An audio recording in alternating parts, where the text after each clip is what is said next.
Here we are, Dad, in Boston. Welcome. Welcome. Thank you. I bet you didn't think all those years ago in Hawthorne, when I was born, that we would end up on a podcast, on my podcast, me interviewing you. Absolutely not. But I'm thoroughly impressed by your success, and I'm pleased to be here. Well, today's not about me. It's about you. And I know, knowing you and your level of humility, I'm sure you feel a little bit uncomfortable. But one of the goals of this show has been inspired by you, is to get people from science, the scientific kind of realm, on the show who perhaps have been working for decades on a particular area of interest and have been sharing their work through academic journals and conferences, which is amazing, but is kind of at arm's length from the everyday person, and also at arm's length from their family and friends often. So part of the, my favorite component of this podcast is actually being able to celebrate a scientist's career, so that their friends and families can better understand them. So I hope we get to do that today. I enjoyed the game last night. Not so good of a result for Boston. Yeah, it would have been nicer to be 3-2 the other way. Yes, the Boston Bruins, and that's not a beer actually that I just cracked. That is water.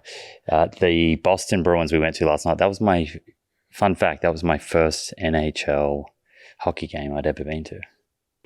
Yeah, I've only been to one other, and that was the St. Louis Blues, who also, ironically, jumped out to a 2-0 lead and lost 3-2. So I don't think you want to take me along anymore.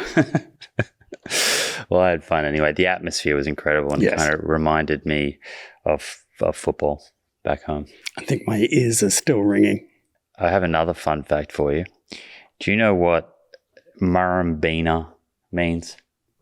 Absolutely. Land of many frogs. I thought I might be able to stump you on that. So you already know. There must have been a lot of frogs back in the day. Were there frogs in your backyard when you were growing up?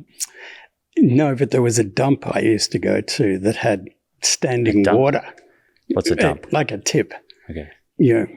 Just garbage, and standing water would be around, and the frogs would come in and have their tadpoles, and I'd go tadpole fishing, bring them home, and Mother was not terribly impressed. Is that your first introduction to science, tadpole fishing? May have been. I like to think my first introduction started with a set of kids' books called How and Why Wonder Books, and I had the How and Why Wonder Book of the body, and that started my fascination in physiology. Did you grow up in Murrumbeena all the way up to the end of high school? Yes. Yeah. Went to school in Hawthorne, but grew up in Murrumbeena. Can you remember those days? What life was like for you as a kid in Murrumbeena in the 60s and 70s, I guess, as well? I'm sure it's a little bit different to kids in Murrumbeena today. Yeah, it's pushing the memory a bit, but we spent a lot of time, playing out in the streets, whether we're playing football, cricket. As soon as it became light in the morning, you'd be outside and playing with your friends. I think that's changed a little bit. Yeah, I saw a funny video. Tawny sent me this. I'm not sure how funny it actually is, but it was a kid getting punished today in 2024, and he was being locked outside. Yeah, well, we certainly didn't have iPads, iPhones, Nintendos, and all that sort of stuff. And you went to Scotch College, which is in Hawthorne, not too far from Murrumbeena, where you grew up in Melbourne. Mm-hmm. Do you remember what kind of student you were? Terrible. Absolutely terrible. I sort of did the minimum to get by, and that was about it. And what did Nanny and Papa think about that? They would have liked me to work harder, but... was Ian a good student? Yeah, he did reasonably well, then went on to become a lawyer and, now still a barrister in Australia.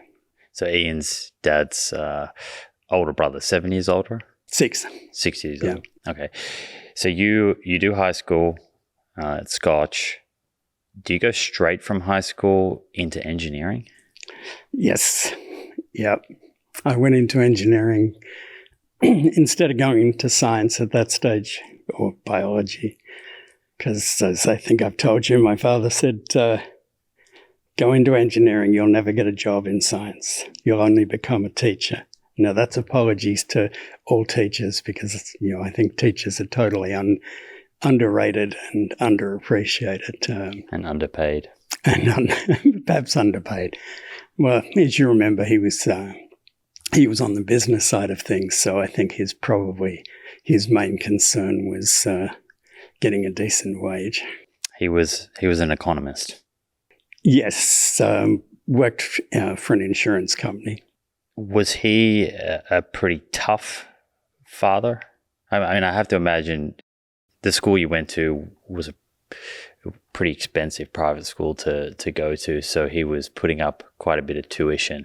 I imagine there was quite a bit of pressure that came with him kind of directing you down a certain career path. Well, he didn't really understand the sciences, so he didn't push me other than not going into something he thought would just end up as a teaching position.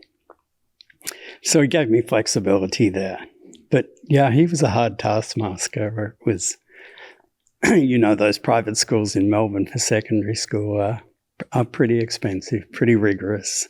And I think he and Mother had to sacrifice a lot for Ian and I to be able to go there.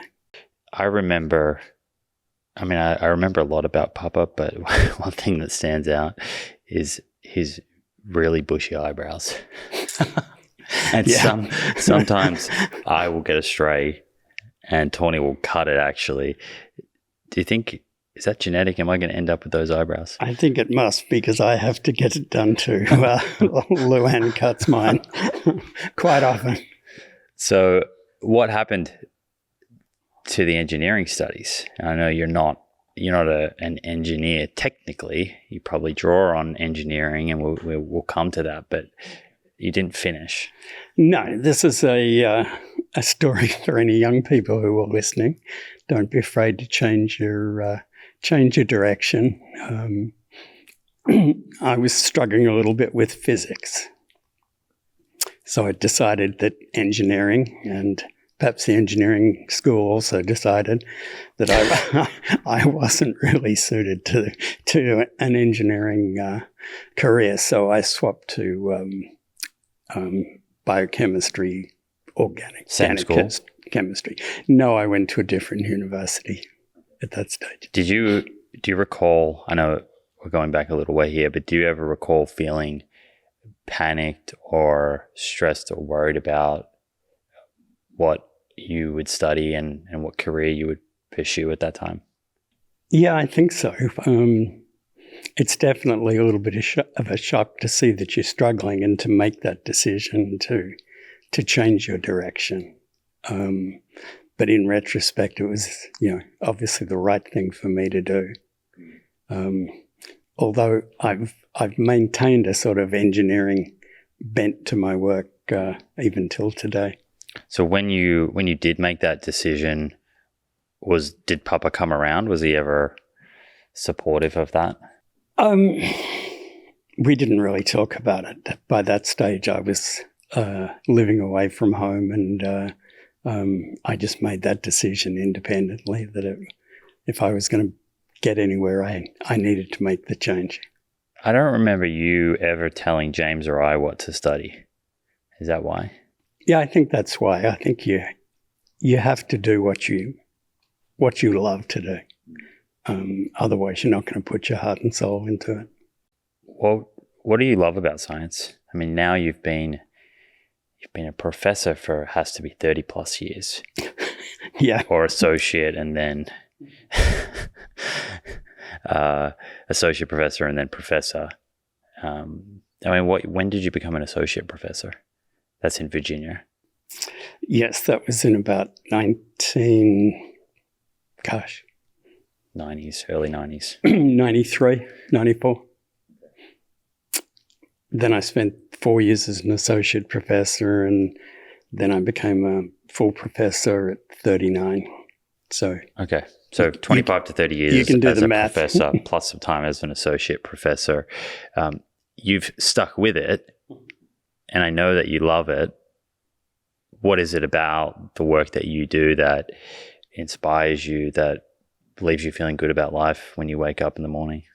Well, I think trying to understand how the body, how cells work, is just totally fascinating. You're basically on a treasure hunt. As long as you can raise the money to fund the treasure hunt, you can take it in the direction that your mind goes. You've obviously got to convince people that it's relevant and be based on the literature. But it's the excitement of discovery. I want to step through your career and some of the things that you've worked on, particularly your focus on microvasculature, this idea of very, very small blood vessels, which, quite frankly, I don't think I've ever covered on this show. Maybe there's a reason for that, maybe leaving space for today. And I rarely hear people on other podcasts talk about it. It's usually always the coronary arteries or carotid arteries, which are obviously important, but they get the limelight. But let's say you're at a dinner party and you're not with academics. You meet someone next to you and they say, "Mike, what do you do for work? Like, how would you explain what you've done the last 30 years?" Well, I would probably say that I'm interested in how local blood flow is controlled. So by local blood flow, I am referring to the microvasculature, because you mentioned the coronary arteries and the larger arteries. Well, they distribute blood into all the tissues, and embedded in the tissues is this very, very complex network of smaller and smaller blood vessels. So it's like a big river that's sort of breaking off into all these smaller and smaller branches. Yeah. Tributaries, is that what that's called? Yes. And then that ends up flowing into the capillaries or capillaries, where you get distribution of oxygen, nutrients, and also waste products are removed through the capillaries. So you've spent a lot of time thinking about the function of these really small blood vessels and the dysfunction and what that looks like and what that can lead to. Mm-hmm. Okay. Yeah. My original interest came about somewhat serendipitously, like my whole career. I was working as a research assistant at the Children's Hospital in Melbourne, and that was sort of a part-time position before I graduated my undergraduate science degree. And the laboratory was working more in metabolism as relates to diabetes. But I got interested in the fact that people who have diabetes get problems with their blood vessels. And in that setting at the Children's Hospital, this was children with type 1 diabetes? This was type 1, yes. And what exactly were you interested in? Trying to understand some of the hypotheses that underlie how people with type 1 diabetes in particular get problems with their eyes and their kidneys. So, and that's also seen in type 2 diabetes, but you probably know that diabetes is a major cause of adult onset blindness and kidney failure. So I was interested in looking at the mechanisms that could contribute to, how's the metabolic changes leading to dysfunction of these small blood vessels. Is that where you met Mum at the Children's Hospital? Yes, it was. I was collecting blood samples from some of the children in the Children's Hospital with children with diabetes, and she was working in Ward 4 West as a nurse. So Mum has told me this story, and I think anyone who knows my mum knows that she is a very funny woman, and sometimes I like to say she can put a bit of mayonnaise on things. So I'm not sure how truthful this story is that I've been told over the years, but she said to me that you guys met in a linen closet and she thought you were a cleaner. Okay, I'm not sure I remember that part of the story. It could be true. Is that fabricated? I remember there could have been a linen closet because I remember something about me leaving my dirty sports clothes.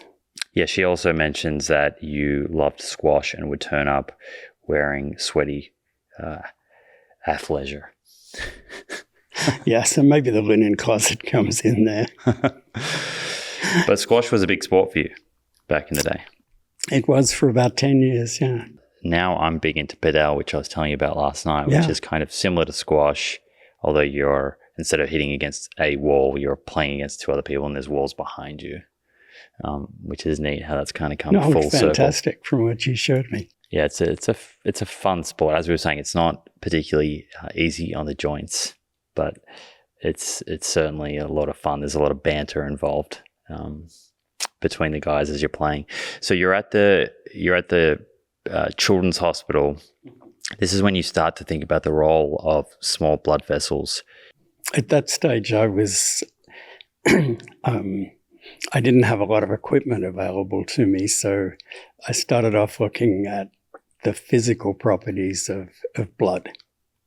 So blood has a certain thickness to it and has red blood cells that have to be able to go through the microcirculation. And I first started off looking at some of those physical properties of the blood and how they're altered in diabetes and whether having a sort of viscous or sludgy circulation would impair blood flow. And then you go back to do a master's program after that or during that time? That ended up being my master's program. I finished my degree and then kept on doing the master's program. And in Australia, you can do your research degrees in a hospital setting in some cases. So I stayed there and did a master's degree. And what were the main takeaways from your master's degree? Well, we did show that blood is hyperviscous or thick in type 1 diabetes, even very early on in the course of the disorder. And we also showed that the little red blood cells that go through the microcirculation, they have a diameter of about 6 microns, 6 or 7. But a capillary is only 3 to 5 microns. So that cell has to be able to change its shape to get through the capillaries. So we showed that the cells were less deformable. And the idea is, and it's indirect, that a less deformable red cell would plug the circulation or it would damage the small fragile capillaries. And at some point in time, you became inspired to learn some new techniques. And I know that you've told me that you sent a letter to Tony Goodman. Yes. And it was really a sliding doors kind of moment, because if you didn't send that letter, and I'll let you explain why you sent it and what it was about, but my understanding is if you didn't send that letter, then your life today would look very differently. My life today would look very differently. Yes. I may not even be here, quite frankly. That's true. So thank you for sending that letter. But why did you send a letter to Tony Goodman? Well, I think it goes back to still having that little bit of engineering bent behind me. I realized what are the main factors that control flow through any tube. And yes, the properties of the blood is one of those factors, but the most important factor is the diameter of the vessel, the blood vessel. So the bigger the blood vessel, the more blood flow can go through it, obviously. And then I realized that small blood vessels are able to regulate their own diameter. So because that was a much more important factor in controlling blood flow, I wanted to learn techniques that would allow me to look at the microcirculation directly. When you say they regulate their own diameter, locally they're able to sort of vasoconstrict and then widen, vasodilate. And that's achieved how? It's through the smooth muscle cells that are in the walls of arteries. So you have a tube like this, and wrapping around that tube are muscle cells. So if this was a muscle cell, it can lengthen or it can shorten, and in doing so, it makes the diameter bigger or smaller. And that's different, smooth muscle being different to skeletal muscle. So like we're not consciously contracting it. No. That's happening automatically. That's happening automatically and in response to physical forces like pressure, also to factors released from the lining cells of a blood vessel, which is the endothelium, which I think you've talked about in other shows. The endothelium produces factors like nitric oxide, which is a well-known vasodilator. Yeah, that's one of the reasons that athletes supplement with beetroot powder, right, to increase nitric oxide and increase blood flow to muscle. Okay, so you become aware of this ability for these small vessels to kind of regulate blood flow locally, but you reach out to Tony Goodman. Why? Well, I had read a book or proceedings of a conference that was held in Sydney, and Tony, as it turns out, was a physician who much preferred to be into electronics and designing instruments for medical research. It's interesting. His father told him to be a doctor, but he wanted to do electronics. So a brilliant man, brought it all together in the end, didn't practice medicine.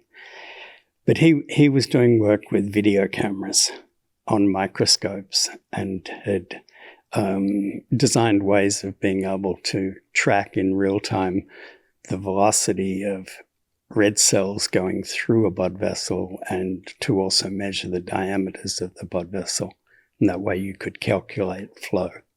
So you decide you want to reach out to him so you can learn those techniques? Yeah, I thought if I could learn those techniques, that'd be something neat to then undertake my PhD with. Okay, so you send him a letter, and what happens?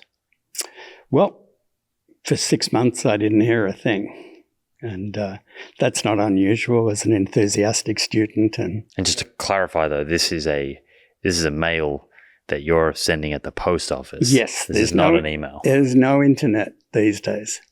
And so, quite often I'd read things in the literature and send off an inquiry and you might not hear. But this particular one, I'd forgotten about it. And Tony had coincidentally moved to Texas A&M University. And his kids had the letter and they forgot to send it for 6 months. So eventually it was sent to Texas. People at Texas A&M showed it to the head of department, who you may remember, Harris Granger. Harris thought I sounded very interested, and there was a little bit of money back then, so they said, why don't we pay for him to come across for a couple of months? So serendipity took me on a trip to Texas A&M to learn some of these techniques. And so you went to Texas A&M, and this has got to be, is this after James was born? Right around the time, it was 1983 when and so you learn these techniques, but then you come back and do your PhD at Melbourne University. Yes. With the intention of completing the PhD and then presumably getting some sort of position at a university in Australia at that point? That was the particular point where I thought at that stage it wasn't. It was very common. You would do your PhD, then you would go somewhere for a postdoctoral period. So I brought the techniques back, but having established that relationship, I set up with collaborations with a couple of people who I've published with right up until a couple of years ago, and continue to interact with. So I went back to Australia, as you said, did the PhD in the Department of Medicine at the University of Melbourne. What was the PhD on? It was on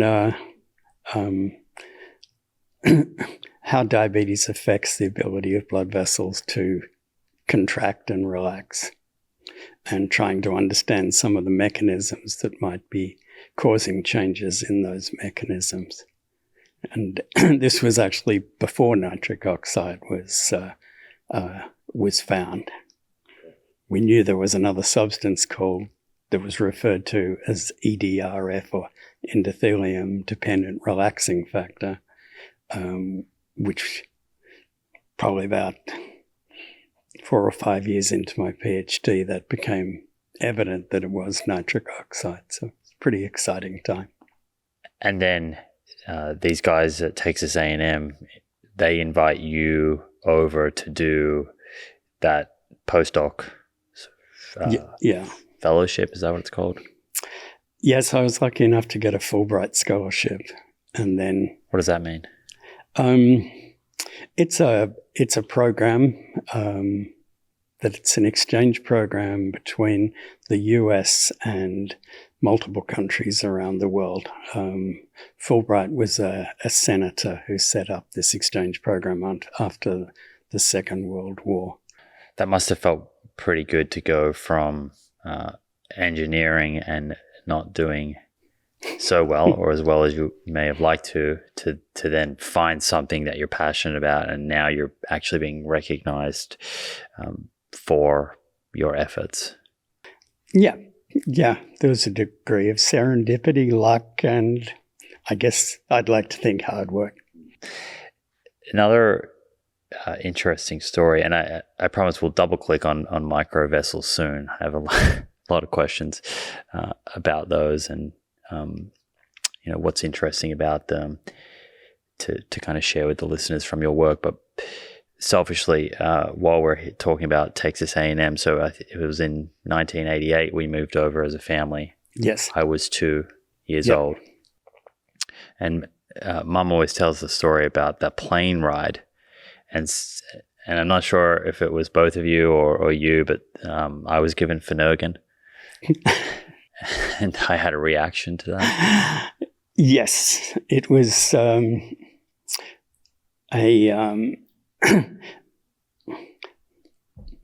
of the MD PhD students, so a medical doctor who was in the lab with me where I was doing my PhD, she said, "You're going to have to put him on something. It's such a long plane flight, and it's only a small dose. It's not going to hurt him. It'll just quieten him down a little bit." But she failed to tell me that 5% of the population have the opposite response. So you were totally hyped up. And if you want me to keep going, back then the plane... By all means. The plane flew from Melbourne to Auckland to Hawaii to Los Angeles. By the time we got to Auckland, we're 2 hours in, I said, "That's it. It's not worth a postdoc position. Let's turn around and go back," because you were creating a little bit of disturbance, let's say. The poor passengers near us. Your brother was mortified. He was just so embarrassed because he'd spent weeks setting up all his toys and everything. And he was only 5, right? Yeah. Yeah. He had an interesting response when I was born as well, didn't he? He compared you to one of the Sesame Street characters because of the shape of your head. Yes. Well, I think it's pretty common for babies, from what I understand. Sometimes if they get sat on, their heads are so soft. There's a period where the head can be a little flat. It all worked out though. Yeah, hopefully. So we end up in Texas, and you do your postdoc, and then you spend 3 years there. We moved to Virginia. You spent another 5 years there before we moved back to Oz. So we spent 8 years in the States as a family. What was your research kind of focused on during that period of your career? So when I went to Texas A&M, I was starting to think that the body has all these mechanisms for being able to control blood flow. But we've got a disorder like diabetes and blood flow is not being controlled properly. Is that because the normal control mechanisms are faulty, being overridden, or why aren't they kicking in? So that made me have to start thinking about how does the microcirculation actually work under normal conditions. And I became fascinated with how small arteries or arterioles are able to dilate. So we mentioned nitric oxide as being a dilator, and there are other ones. For it to be able to dilate a blood vessel, that means the blood vessel has to be constricted to start off with. Mm-hmm. Otherwise, you can't dilate something that's already fully dilated. Yeah, it's like saying, how do you open a door if it's not closed to begin with? So you could think of it like a tap. If the tap's half on, you can turn it, you can open it up, or you can turn it further off. And then I realized that these small arteries, if I can, you can take them out of an organism, cannulate them on very small glass tubes, and just put pressure in them. And then at a certain pressure, that vessel will constrict. So here's a vessel doing that all by itself. No nerves, no hormones, no surrounding tissues. So there's something inherent in that blood vessel that allows it to constrict. And what it's constricting to is the distending forces that the pressure inside the tube is failing. So this allows it to control blood flow. So if you think about it, if there's not a change in metabolism, if pressure just simply increased blood flow, that would be unneeded. You don't need the extra metabolism. So what the blood vessels can do is control their diameter in line with the pressure and set that baseline. So it's sort of what we call autoregulation. So that over a pressure of about, let's say, 50 millimeters of mercury to 120 millimeters of mercury, flow actually changes very little, providing metabolism is kept constant. And so what happens when metabolism is increased? What changes locally? So metabolism, increases the production of a number of vasodilator substances. Some of them are end products of metabolism. Some might be ions like potassium. They're able to dilate the blood vessel and sort of override that myogenic response, allowing blood flow to be increased into the tissue. What's myogenic? Oh, sorry. Myogenic means of the muscle. So the smooth muscle. Yes. So this pressure-dependent constriction is purely a property of the smooth muscle layer. In fact, we worked out ways that you could take the endothelium off and just have the smooth muscles there, and you would still get that pressure-induced constriction. So the smooth muscle has some type of way, like a receptor that detects the pressure in its environment? We still don't know exactly what it is, but it's some sort of mechanoreceptor. something that is sensitive to a variable like stretch, because these tubes are a little elastic, so when the pressure goes up, they stretch. Or it might be another factor, such as what we call wall tension, which is a relationship between pressure and the diameter of the blood vessel.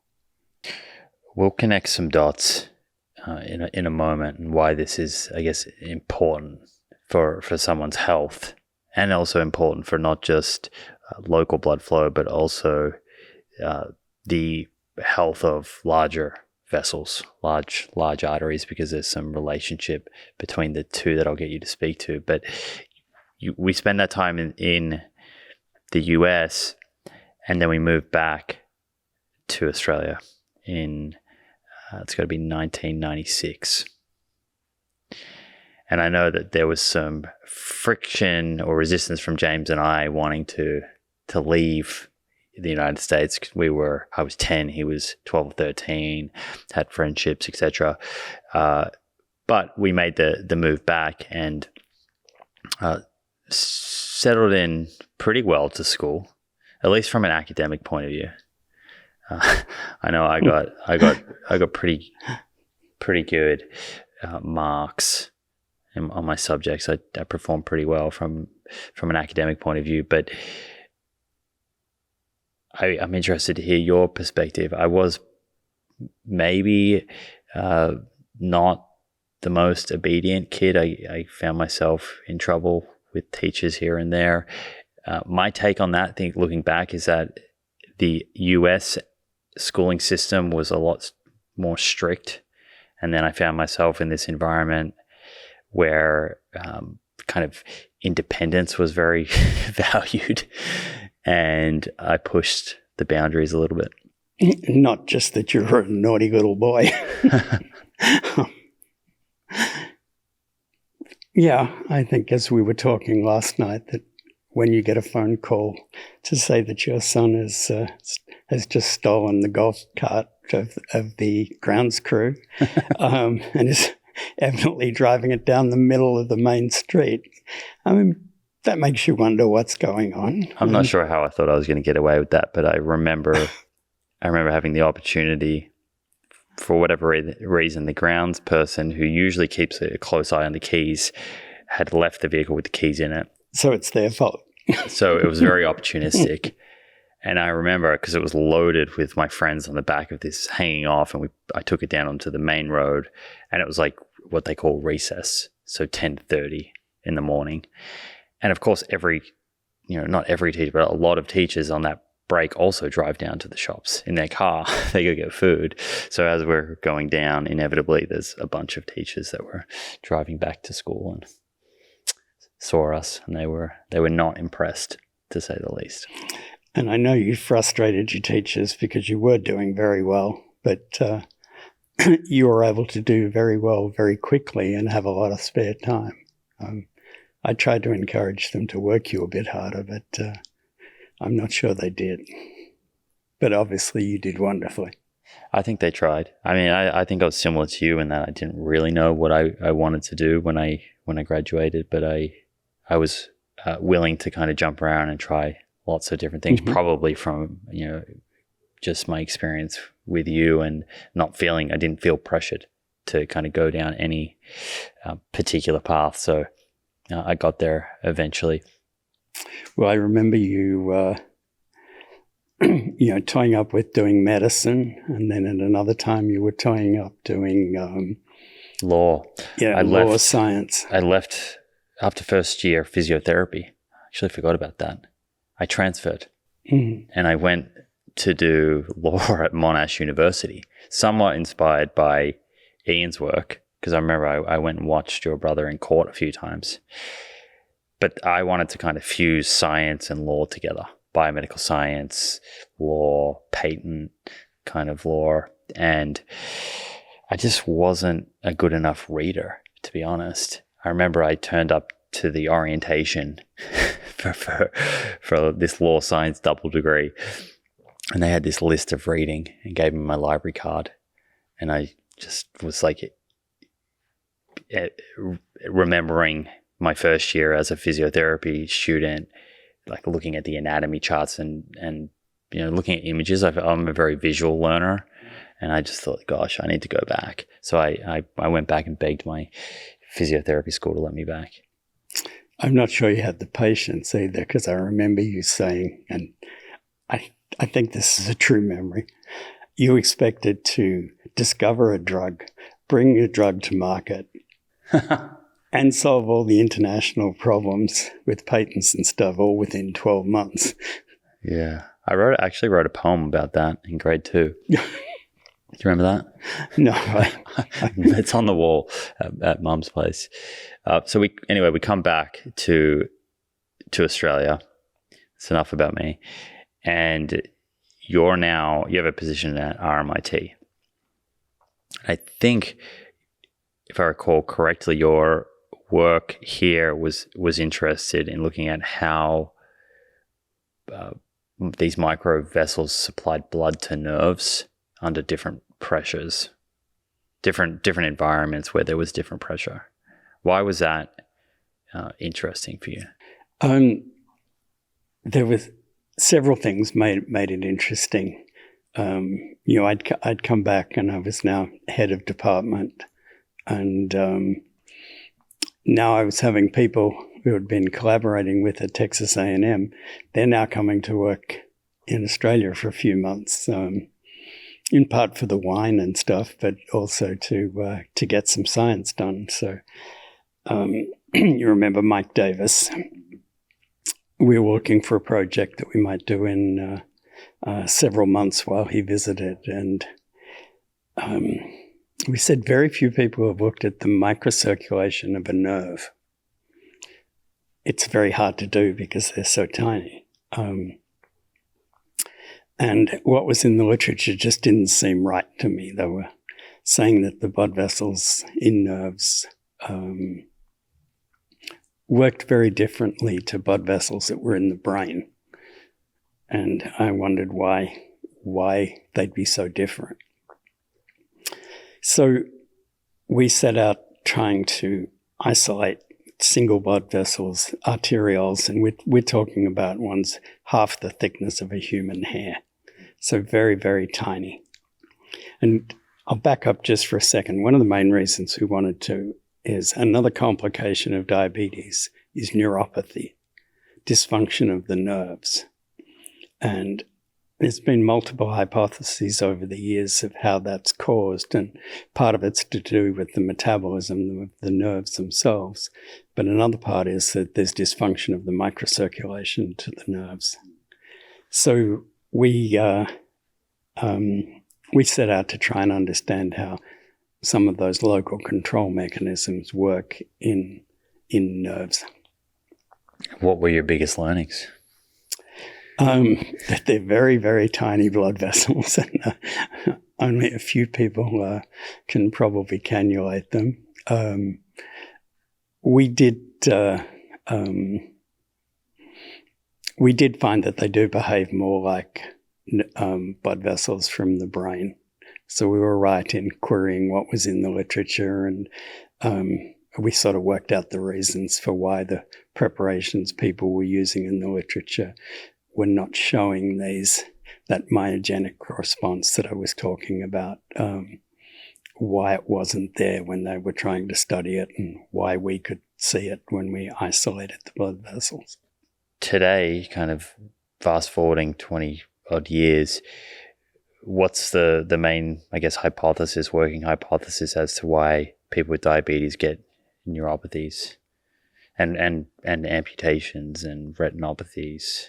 Due to glucose toxicity, metabolic toxicity, leading to a number of different pathways that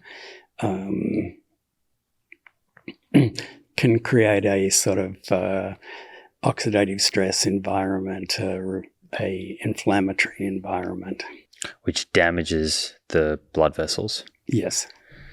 And so if you have diabetes but you are taking insulin and you're managing your blood glucose well, presumably that doesn't happen, or you're at much lower risk than someone who has poor management. Yeah, you're at much lower risk for those microvascular complications. There were studies done in the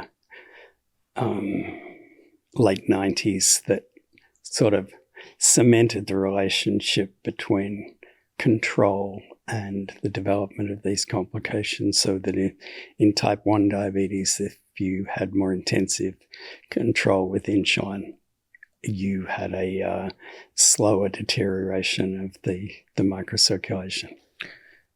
So it was around this time of your career that you had a heart attack. Yes. Did you see that coming? At the time, no. I probably thought I was Invincible. Invincible. I wasn't looking after myself at all. Were you still playing squash then? No. That was probably 10 years after my squash career finished, with sore knees and sore back and things like that. So that was a heavy work period of your life. Yeah, I'd say it probably was, but I mean that was an excuse for not looking after myself. I was overweight, hypertense, hyperlipidemic, so all the symptoms of cardiometabolic disease. Did you know you were hyperlipidemic, or was that something you found out after? I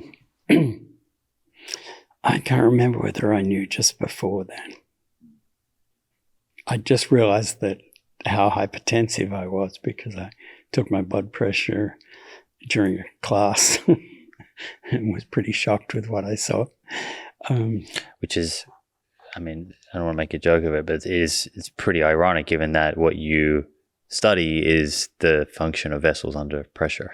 Yes, and your grandfather had an early heart attack as well. So if there's any genetic component or genetic susceptibility, or whether it was shared lifestyle. Probably both. Yeah. I should have been aware of it a little bit more. No, he survived his coronary and lived another 40 years. That's the beautiful thing about modern medicine. Many people, 100 years ago, perhaps not so lucky. 150 years ago. Yeah, still a lot of people don't. Yeah, I'm not sure if this statistic is changing. I'm sure it is, but around 50% of first-time cardiac events are fatal. I think that number might be a little diluted now, but at least that was the number 10 years ago. It's still pretty high. Right. I remember bits and pieces of that day. One thing that kind of stands out to me is the MG, that car we used to drive around. Yeah. Which you still have. We still got it.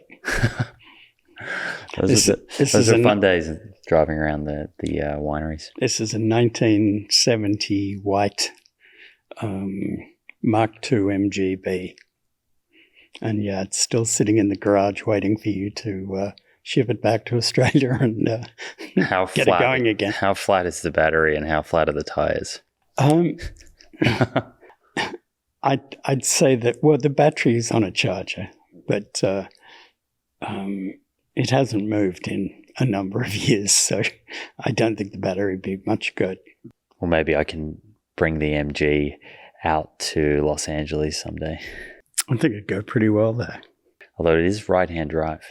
Yes, I mean, that's fun. It freaks a few people out, believe me. Yeah, I'm pretty good driving left-hand drive on the, I'm going to say wrong side of the road because the right side feels like the right way to me, but I'm pretty good at that. And then kind of jumping back to Oz and driving in a right-hand vehicle on the right side of the road. But I'm not sure about using an Australian vehicle in America. I feel like that's just about as confusing as it gets, especially in a manual. Oh, pretend you're a postman. Okay, that's the trick. I could get a job for Amazon. Recently, I've been working with friend of the pod, Dr. Will Bolsowitz, on his new brand, 38 Terra, an evidence-based prebiotic supplement to optimize gut health. To facilitate online sales, 38 uses Shopify. The major reason 38 chose Shopify over other e-commerce platforms was because of Shopify's focus on customer conversion. Shopify helps you turn browsers into buyers with the internet's best converting checkout, up to 36% better compared to other leading e-commerce platforms. If you're going to spend time and money on marketing, you want to make sure you are converting the people who visit your site into loyal customers. What I also love about Shopify is how no matter how big you want to grow, Shopify gives you everything you need to take control in-house. The Shopify App Store is home to thousands of customizable apps that can easily plug into your website to help with things like upselling, selling products on social media channels like Instagram and TikTok, and much more. To boost your conversion rate and grow your business, sign up for a $1 per month trial period at shopify.com/proof. That's shopify.com/proof, all in lowercase. I want to double click on microvessels a little bit more and extract some information from that brain of yours. So at a very high level, when you say microvessels, what we're talking about here are, you said arterioles. So arterioles, which is kind of the end part of the artery system that's bringing blood towards some type of tissue, capillaries, and then venules. Venules, yeah. Right. So the capillaries are connecting the arterioles and the venules. Yes.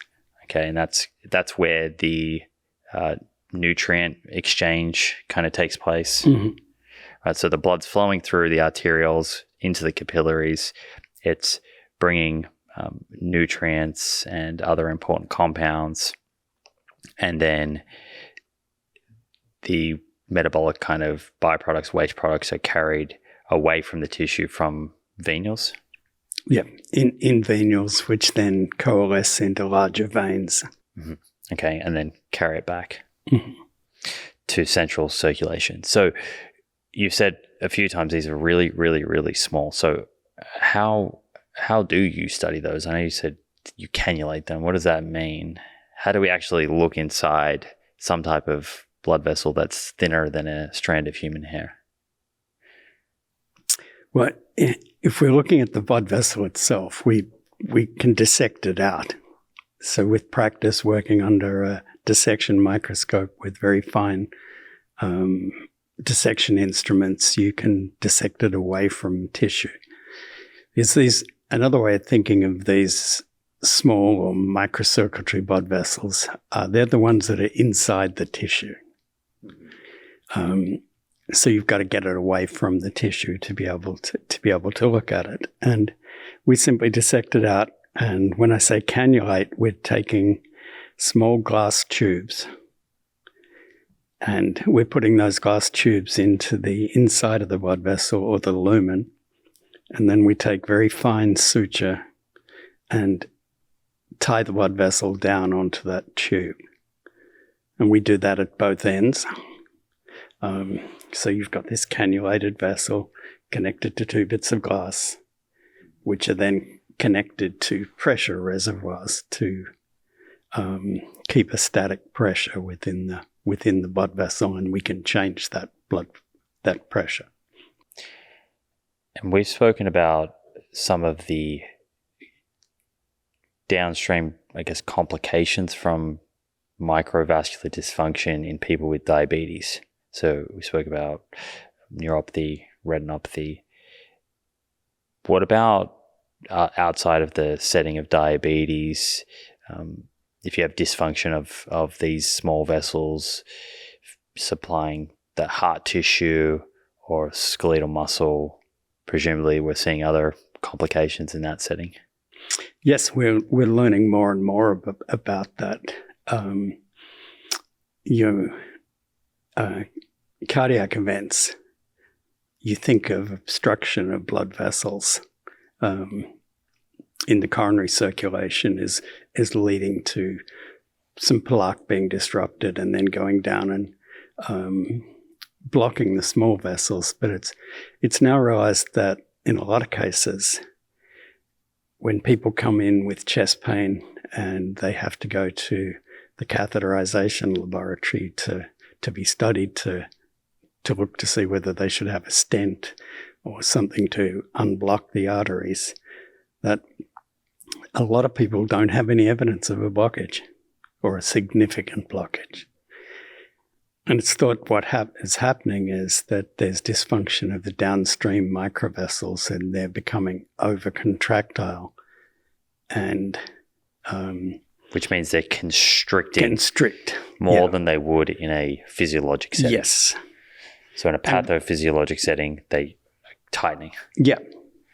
So that you end up with angina or ischemic pain within the heart because you're not delivering the tissue, which is active enough and enough nutrients. So what's the working hypothesis that would explain why these small vessels that are kind of infiltrating heart tissue would constrict? Does that come back to the function and health of the larger blood vessels? I know you've spoken to me previously about like the stiffness of the big arteries affecting the small blood vessels. This is probably a more functional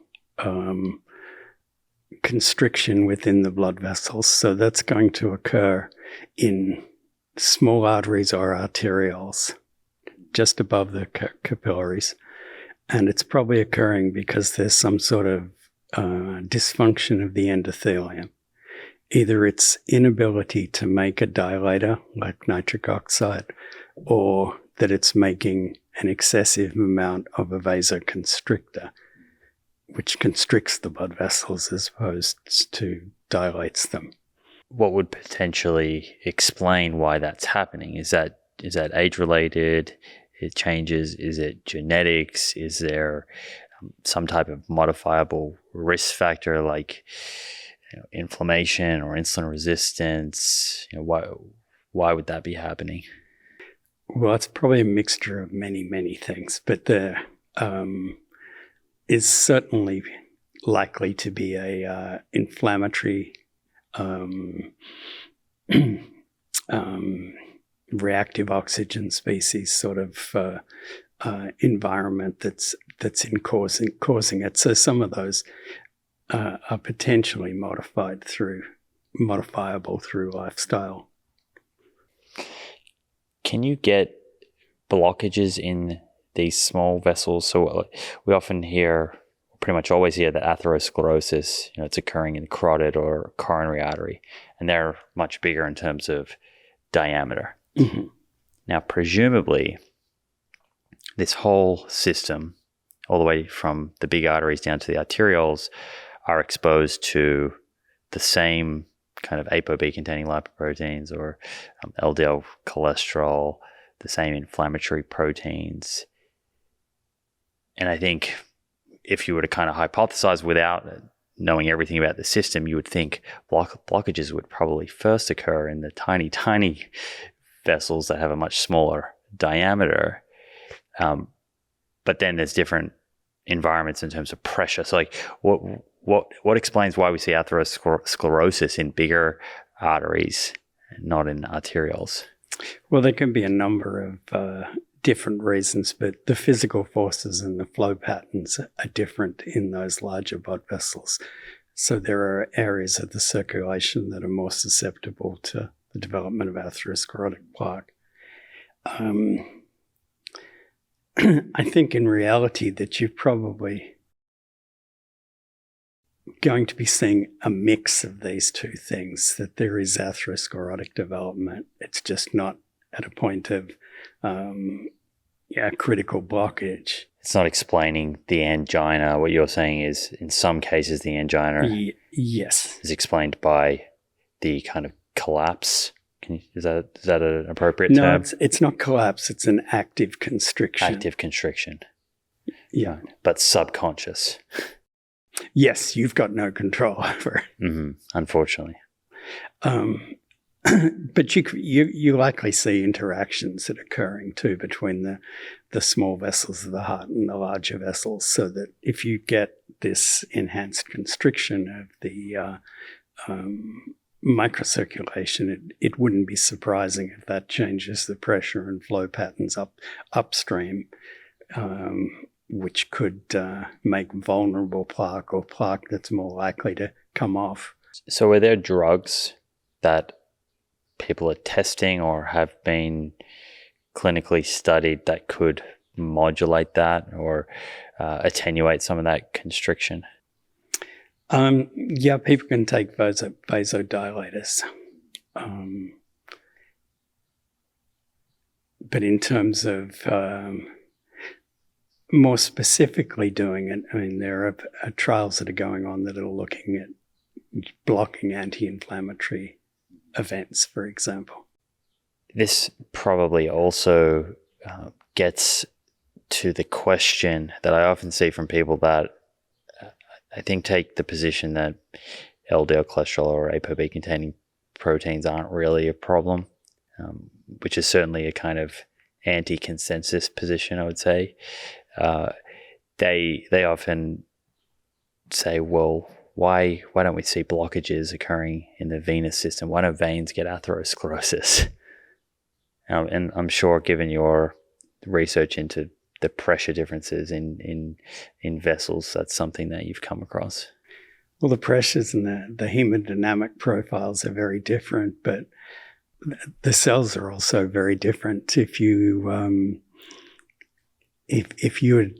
do a some sort of screening profile where you look at the makeup of the endothelial cells, and the endothelium on a vein is different from the endothelium on an artery. So to assume that something, because it happens in one part of the circulation and should happen in all parts of the circulation, it's doubtful. I have read some interesting papers which maybe speak to it being more about the pressure, where they've taken a graft, a venous graft, and inserted that in where there was a blockage in the arterial system, and watched over time. And at least in certain case studies, patients can develop plaque if that vein is exposed to the pressure of the arterial system, which is pretty interesting. Yeah, certainly when you look at a vein to artery growth, there's an adaptation that occurs in that venous graft. It can become more prone to atherosclerosis. It can become more prone to abnormal growth patterns. Smooth muscle cells that are in the wall of blood vessels are fascinating cells. Normally they're what we call contractile, but under certain conditions, something stimulates them to change to a synthetic or a growing type phenotype. They don't become, they lose their contractile ability, but they cause a hyperplastic response within the blood vessel wall.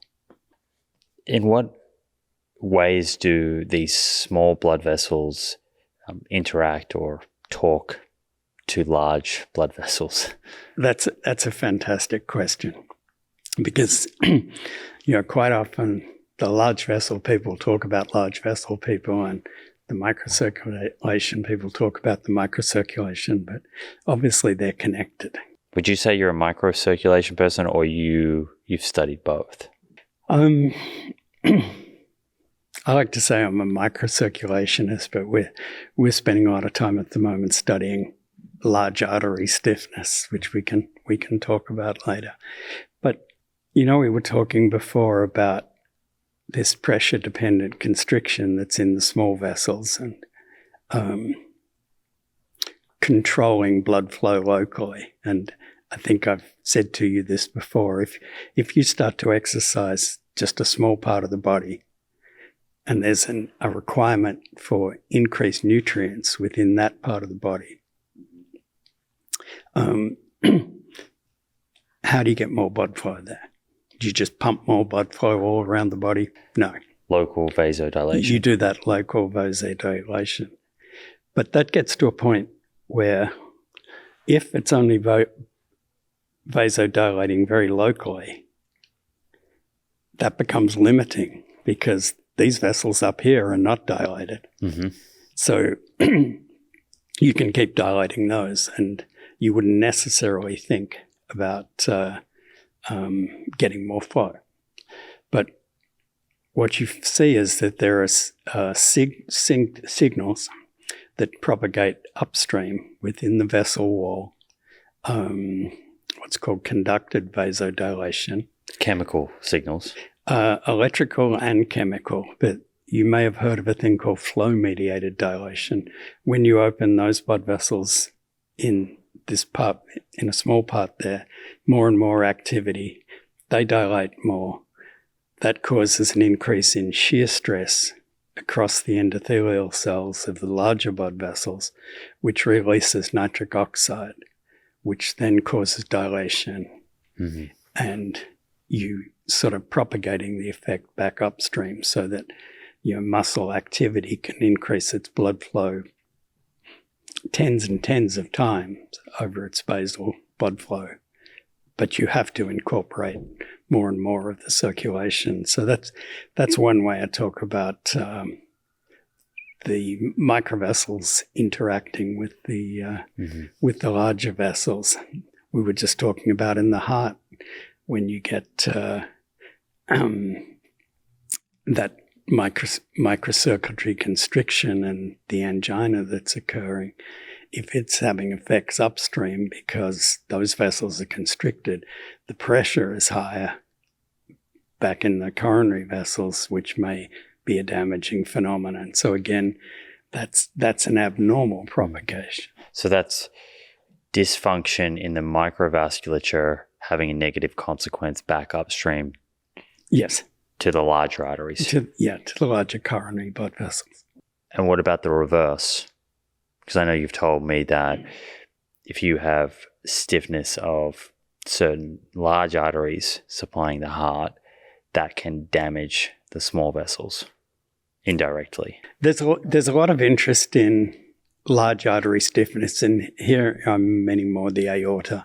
What is, it's a little bit self-explanatory, but arterial or artery stiffness is not, again, it's not something that I think is spoken about a lot. Atherosclerosis gets all the airtime. When you say artery stiffness, what is that and why is that a problem? Well, it's an incredibly complex thing.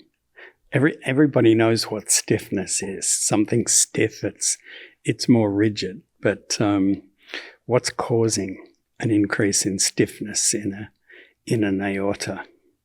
We've been talking about endothelial cells and smooth muscle cells, but a blood vessel wall has other components in it.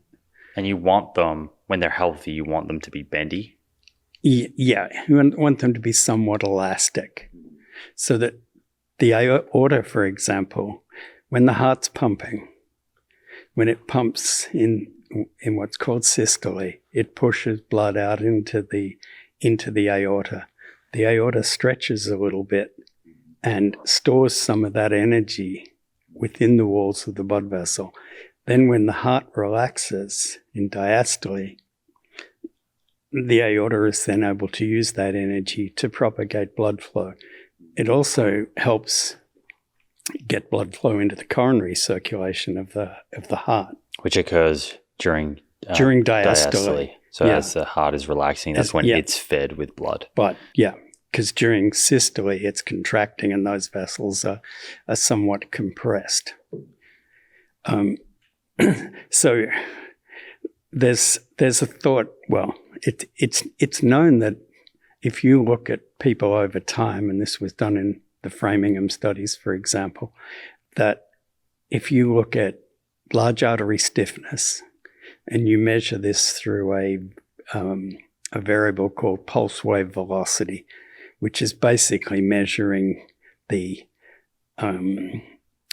pulse wave as it travels through a certain length of the aorta. So as you stiffen the blood vessel, that pulse wave gets quicker. So if you plot that over time, it is predictive of future coronary events. Not necessarily within an individual, but on a population basis. If your arteries are stiffer, you're more likely to have a major coronary event in the ensuing years. So the questions are, how does the stiffness in those large vessels, how, if at all, is that affecting the microvasculature?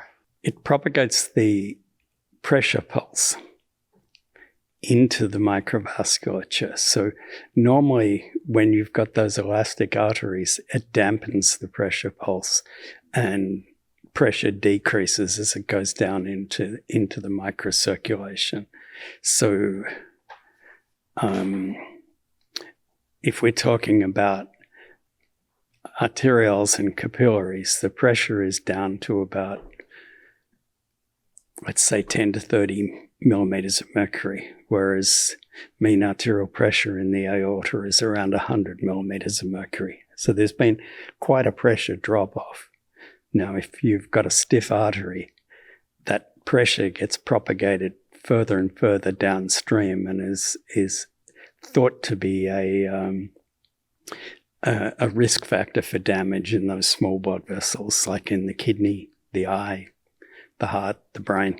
And what are the major risk factors for developing stiffness?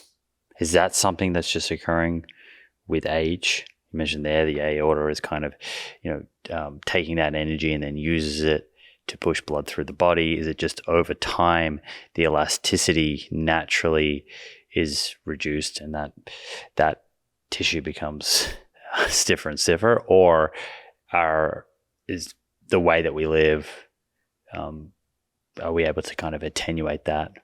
It's multifactorial. There's no doubt an age component that depends on the sort of extracellular matrix or the scaffolding within the vessel walls. So the cells that we've been talking about all sit within an extracellular matrix, and two of the proteins you would have heard of are collagen and elastin. Elastin, by its name, gives the elasticity to the blood vessel. Collagen's a lot stiffer. Now, elastin is laid down very early in life, and that's your elastin. So over time, with aging, one of the hypotheses is that elastin becomes fragmented or breaks, and the vessel becomes less elastic. But there are other events that can impact on that extracellular matrix. You could have an inflammatory response that leads to more production of collagen, which is stiffer. You could have, in the case of diabetes, where you get glycation of extracellular proteins that causes abnormal cross-links and causes stiffening of the blood vessel wall. Right, so you can add fuel to the fire. Yes. In some ways. I'm just thinking of the listener who is kind of taking all of this in, and they're thinking, okay, Professor, it sounds like it's in my best interests to not end up with these very small vessels, arterioles, capillaries, becoming overly constricted. That sounds like a bad idea. It also sounds like a bad idea to have larger arteries becoming stiff or stiffer than they need to be as I'm aging. Other than, eating a healthy diet. So let's say someone's listening and they're trying to do a very plant-rich Mediterranean style diet. They are exercising. Maybe they're playing squash 4 times a week. So they're doing their cardio. They're not smoking. They're not vaping. is there anything else that people need to think about, or in doing all of those things, are they doing everything they can do for not only reducing their risk of, say, atherosclerosis, which is probably a big reason why people do some of those things I just mentioned, but there are also the same kind of behaviors that would influence stiffness, constriction of small vessels? One of the things you didn't put in your list there was obesity. So certainly not becoming obese. Coupled with obesity, you see insulin resistance. And they're thought to be major factors for, causing blood vessel dysfunction and also vascular stiffening. But again, that goes along with a healthy lifestyle. What are your thoughts? I know you're not a physician, but you've written papers on diabetes and insulin resistance. What are your thoughts on drugs like Ozempic? Because that kind of ties into this. At least it's an intervention targeted at helping people lower their body weight successfully in a sustainable way. I think that's probably a reasonable approach with the armamentarium of things we've got. When it's very difficult for people to maintain compliance to some of these other interventions, it's probably not the best way. But it's hard when we live in the environment that we live in. This food environment makes it pretty hard to make good food choices all the time. You have to kind of rely on willpower, which is not a great thing to rely on. Some of these drugs are also not available to all populations. They're very expensive. So we need to understand the mechanisms a lot better. Yeah. I would certainly like to see huge and rapid changes to the food environment, but I'm not holding my breath on that, at least not in the short term. What about vaping? I mentioned vaping. Have you looked at, we know that cigarettes damage endothelium, and I'm going to assume that they affect possibly stiffness or the function of small vessels. I'll let you elaborate on that. But vaping's become very popular.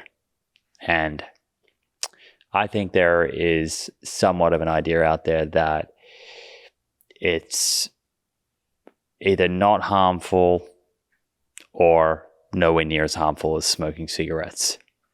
And they're very widely accessible. They come in all these flavors that kids love. I think a lot of parents out there are somewhat worried because they're seeing this as a new behavior and habit that's taken off, worried that, hey, we haven't studied these. Scientists maybe don't even know what's happening, and we could be seeing the same thing that we saw with cigarettes, tobacco, through the 60s and 70s. Do you have any opinions, strong or not strong opinions about vaping? Well, I think you're absolutely right. We don't know enough about it at the moment. There are studies that are going on that are looking at both the sort of nicotine components and non-nicotine components. And the jury's still out on what's damaging and what's not. But, it just makes sense to me that you don't want to put anything into your lungs that wasn't meant to be there. The tissue is pretty sensitive. You mentioned pollution. There's, a growing body of evidence that exposure to small particles in the polluted environments and the environments we live in with all the cars and everything that exacerbates vascular stiffness, increases cardiometabolic susceptibility to cardiometabolic disease. Should we move to the woods? Is that the answer? Yeah, I think it'd be good. But then everybody would move to the woods and we'd be in the same problem. Okay, let's keep that one between us. speaking of pollution, I read a paper I think it was in the New England Journal of Medicine. Maybe you caught this, or maybe I emailed you to get a copy of the paper for me. I think you just got me into trouble there. Yeah, the number of links I've sent you over the years. I think you're allowed to share the studies within family, surely. Okay. Actually, what was it like before PubMed? Reading studies. Okay, so we used to get a little book that came out every 2 weeks, and it was called Current Contents. And it was a little white-fronted paperback thing, and it listed every journal and its contents. So you'd go through ticking off everyone you wanted, and back then your library might only subscribe to 30% of them if you were at a big library. So you would send out these little cards to the authors asking for a reprint request. So they'd go in the mail, and again, that's something 95% of what I'd send out, you never got a response. So it's changed a lot since PubMed's pretty fantastic. Yeah, it certainly makes it easier and a lot quicker to get the studies. But I imagine back then, people were probably more likely to read the whole study and sit with it.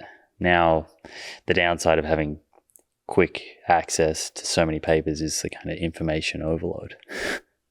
Yes, there's a tendency for people just to read the abstracts and not necessarily fully understand the results. Back to the New England Journal of Medicine, I was saying we were talking about pollution. So I saw this study that was looking at atherosclerotic plaque, I think in the coronary arteries. It may have been carotid. And this was a recent paper, recent kind of biopsies, and they found an unusually high amount of microplastics in the plaque. In the plaque? No, I haven't read that paper, sorry. Yeah, I can you can send that one to me.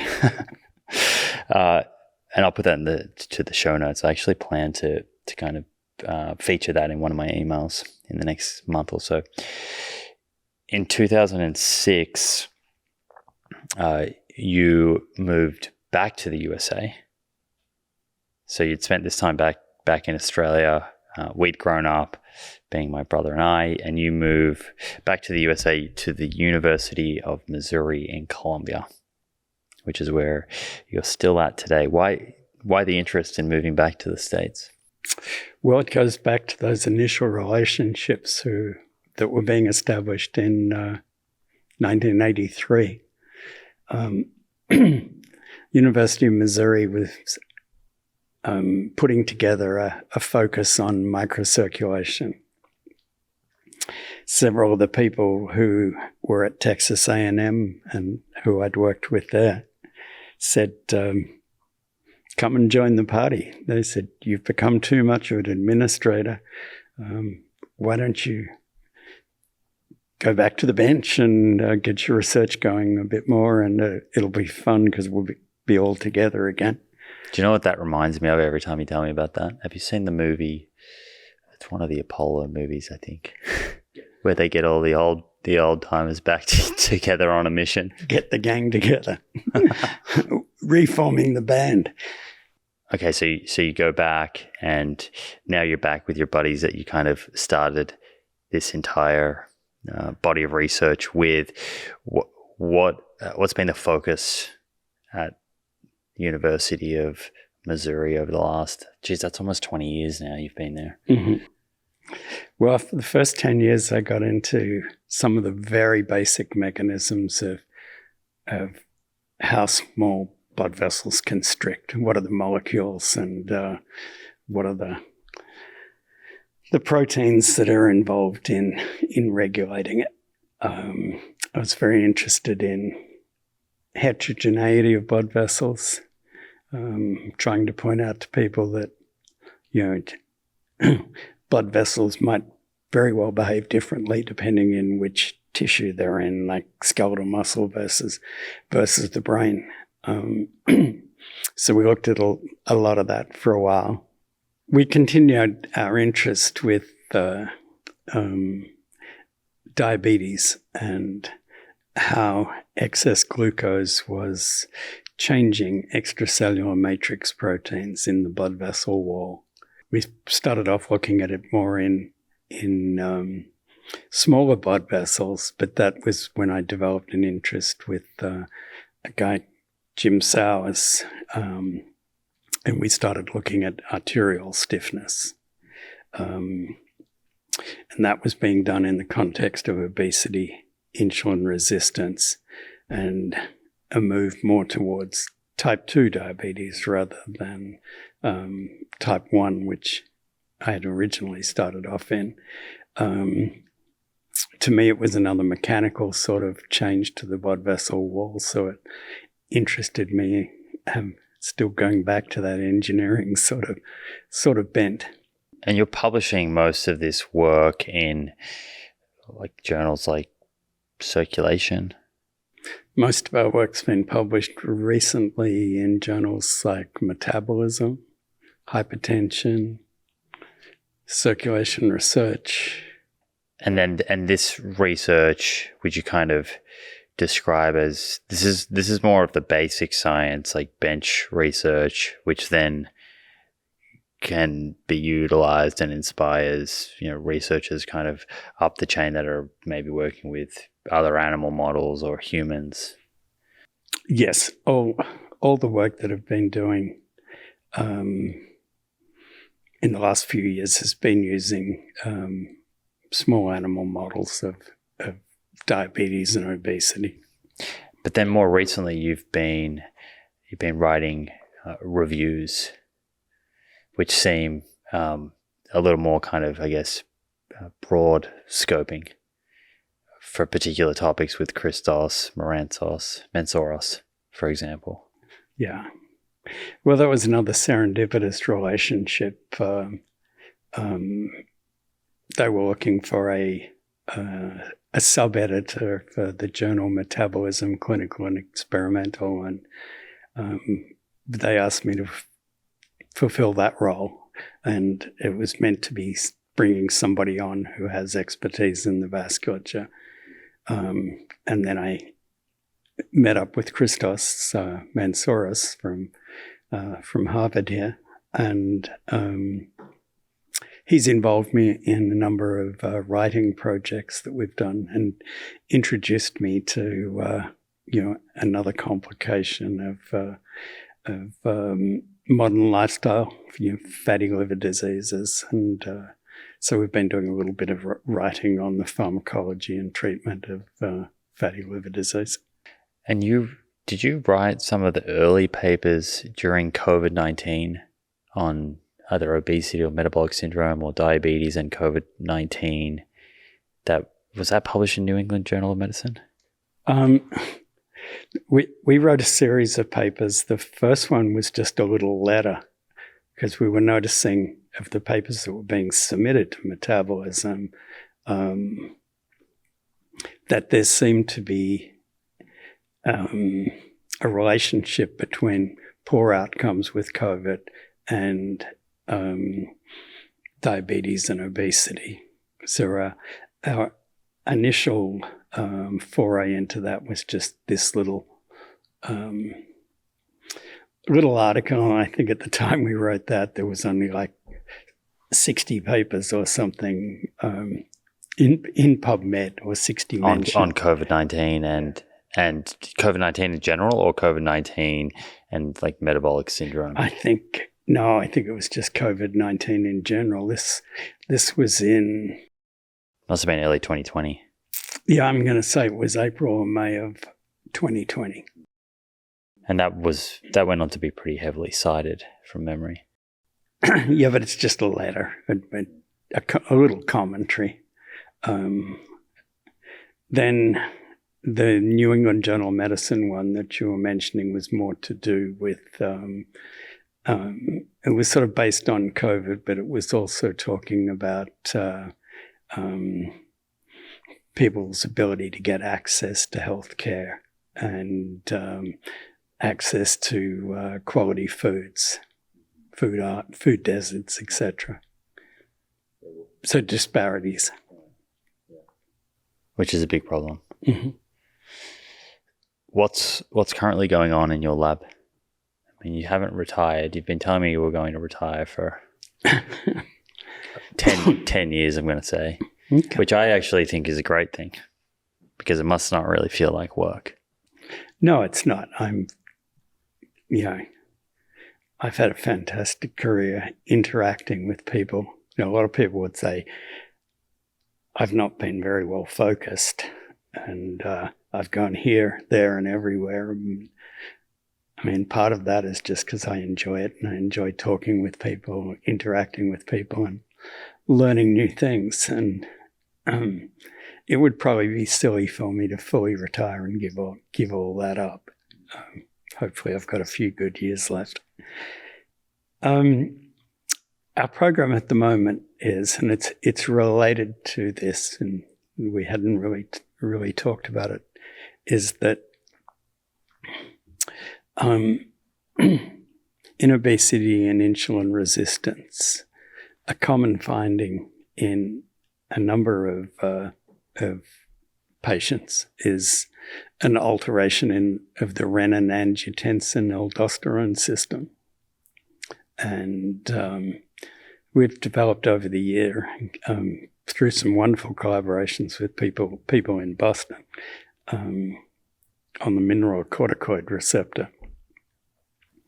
And there's some tongue twisters in there, Professor. All right, sorry. That's okay. Continue on. The mineralocorticoid receptor is a receptor that binds a hormone called aldosterone.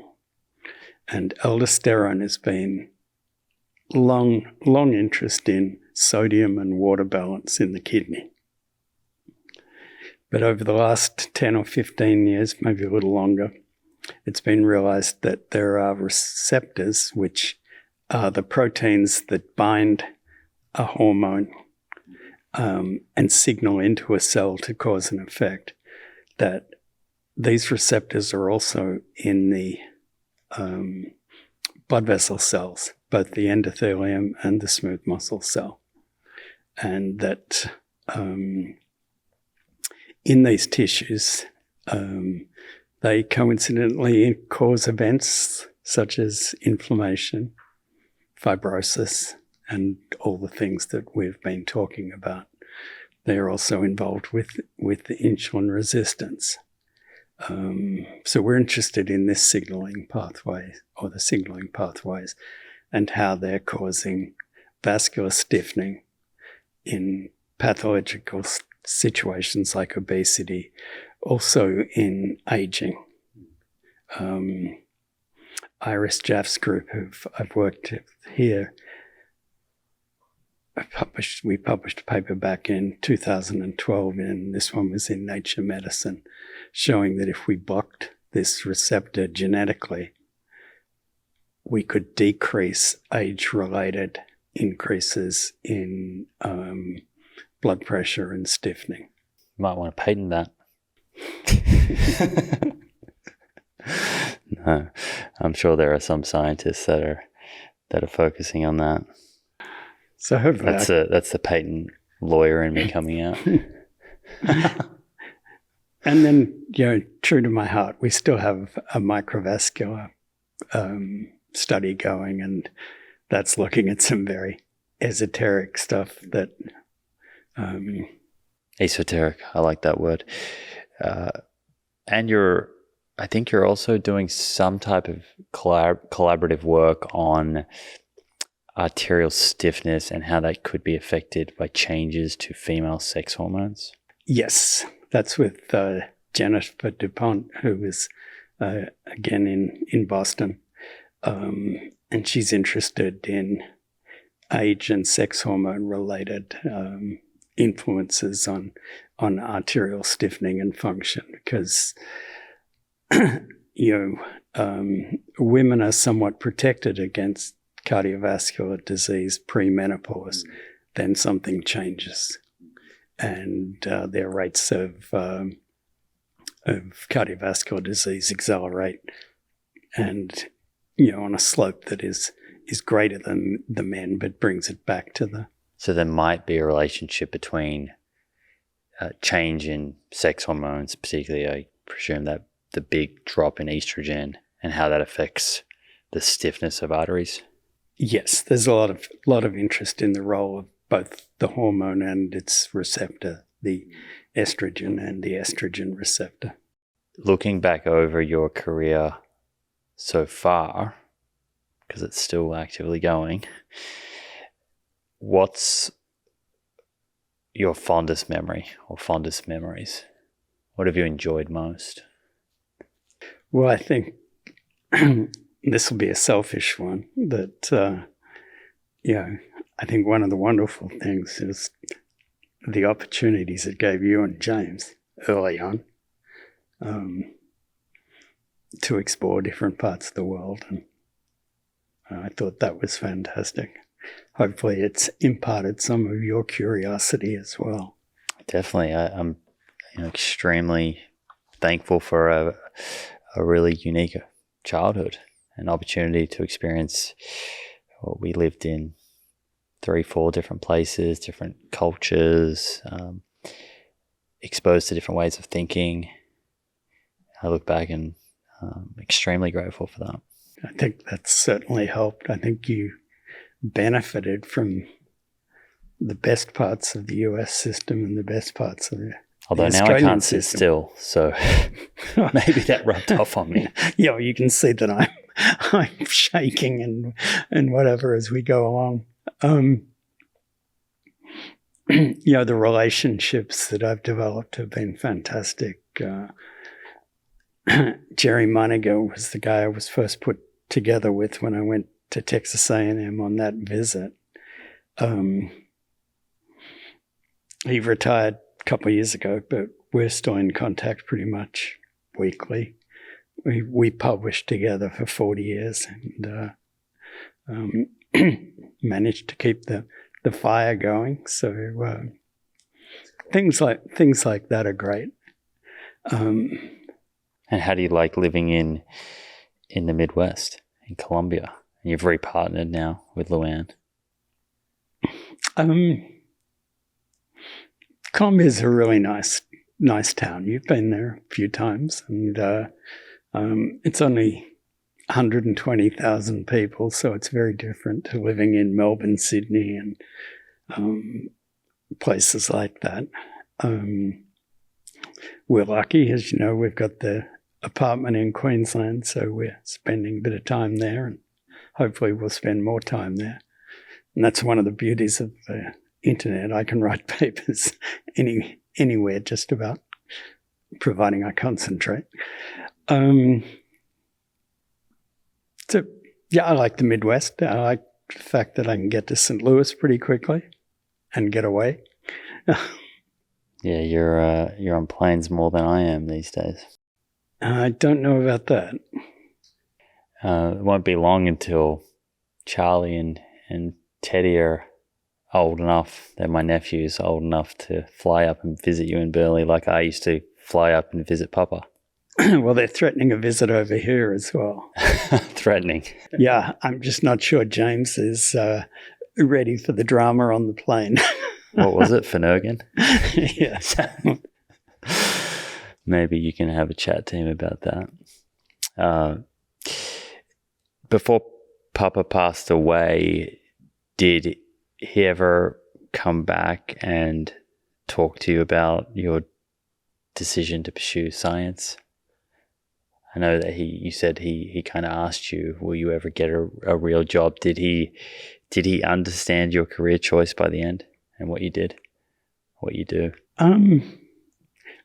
I think he came around somewhat.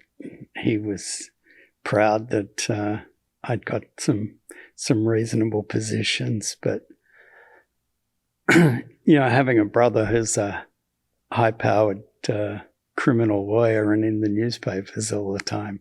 He was able to relate that more. If I showed him a paper that I'd written or something, it didn't it didn't make him jump up and down. Well, science it's one of those things that if you're not in it, it feels inaccessible. It can feel. Yeah. It's its own language. And a lot of us are not very good at explaining it.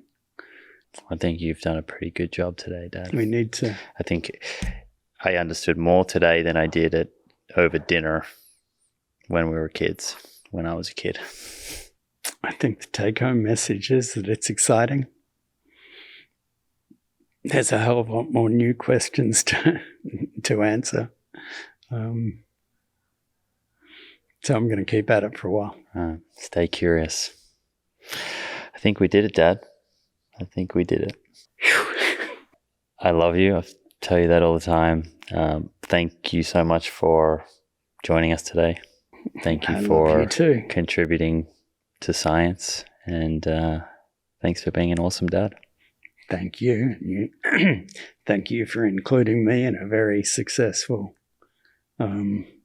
show and important outlet that you have to have people who are trying to explain science is fantastic. And you've interviewed some fantastic people, and you cover some really important and up-to-date topics. Well, you inspired this. I'm honoured. Okay, one last thing. You know I stepped down as director of the Dalton Cardiovascular Research Center last year, so I went from a rather large office to a smaller one. At least I have a window. But in clearing things out, I wanted to give you something. Two things, actually. Comes bearing gifts. How good. Yeah, bearing gifts. You've got to carry the thing. I'm just trying to clear it out. That's my PhD thesis. Look at the size of the PhD of thesis. Amazing. That's and very it's cool. Actually got the examiner's reports in there. I have the perfect bookcase for this. I've just set up a new bookcase in Los Angeles that'll be recording in front of, and this will be part of the backdrop. So I'll put this to good use. Yeah, I think you can use it as a doorstop. It's got some weight in it. And there's a little monograph we wrote on local control of the circulation, so you'll be able to explain what with Michael Davis. So yes. Michael Hill and Michael Davis. What I most remember about Michael Davis was his love for reptiles. Yes, he took you reptile hunting a couple of times. He would always catch and release. But yeah, he was fascinated by them. The only scientist I've known who had a reptile tank with snakes in it in his office. Live ones. Mike's still going. Got still going? Multiple grants. Yeah. Well, there you go. Shout out to Mike Davis. Hopefully he listens to this. I hope not. Thank you, Dad. Just this one. I appreciate it. My pleasure. There you have it, friends. I hope you enjoyed this episode. If you did and want to stay up to date with future episodes, be sure to hit that subscribe button on YouTube and follow on Apple or Spotify. Finally, thank you for showing up and the effort that you're making to take control of your health. I look forward to hanging out with you again in the next episode.